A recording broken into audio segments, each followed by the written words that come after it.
Évangile de Jésus-Christ selon saint Jean.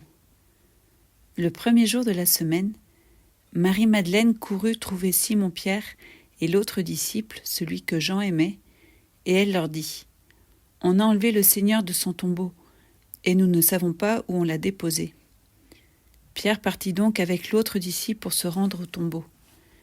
Ils couraient tous les deux ensemble, mais l'autre disciple courut plus vite que Pierre et arriva le premier au tombeau.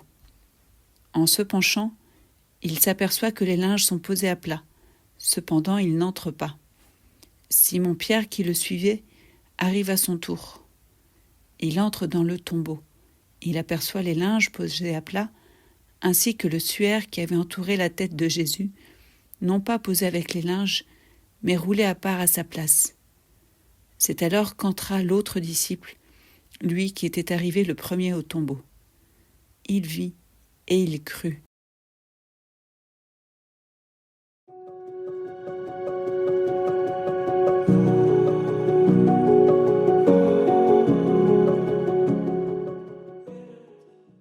Après saint Étienne, hier, c'est saint Jean l'évangéliste qui nous accompagne dans l'accueil de la grâce de la naissance de Jésus dans la joie de la fête de Noël.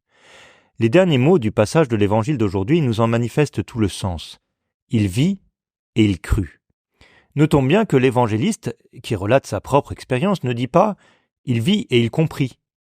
Il ne précise même pas, contrairement à Pierre, s'il a vu les linges ou le suaire. En entrant dans le tombeau, il vit comme une illumination intérieure, une expérience paradoxale de la présence de Dieu dans un tombeau vide.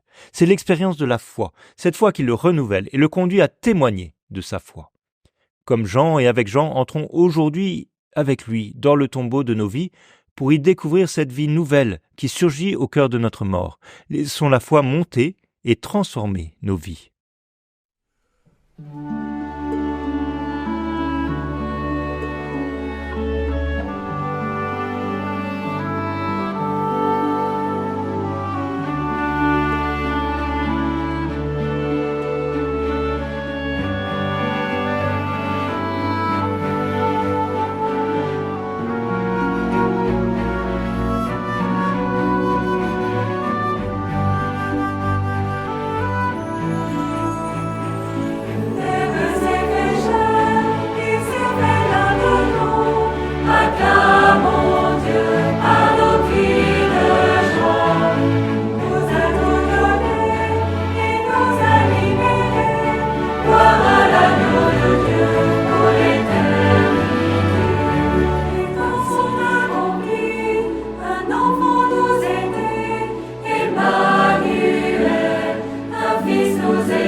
Source de l'esprit, Dieu parmi nous, pour nous donner sa vie.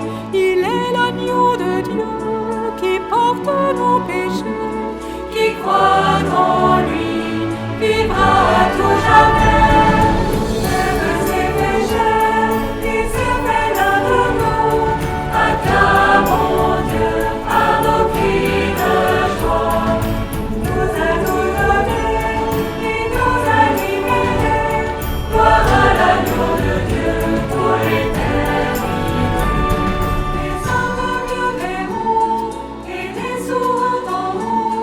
Ouvrez vos cœurs, voici le Rédempteur.